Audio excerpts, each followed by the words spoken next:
Zarábanie na ľuďoch, ústredná téma mojej tretej časti o základoch network marketingu. Toto slovné spojenie je asi najviac skloňované, keď sa povie network marketing.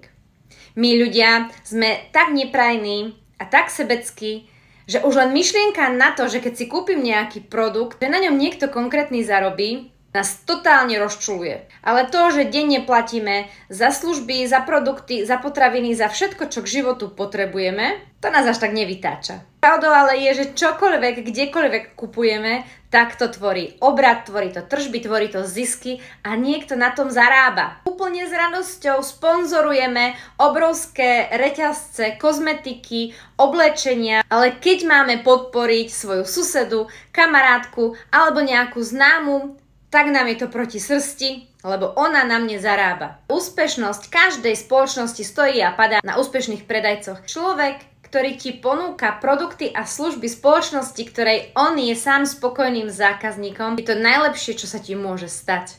Dokáže ti zodpovedať všetky otázky, hovorí z vlastnej skúsenosti. Isto nemusíš mať absolútne žiadny strach, že kúpou produktu alebo služby sa zaviažeš, že budeš to ponúkať ďalej. Ale ver mi, že ak tomuto odvetví dáš šancu a uvidíš, ako štedro spoločnosti odmenujú svojich predajcov práve v multilevel marketingu, možno si to rozmyslíš. Ďalšia časť už čoskoro.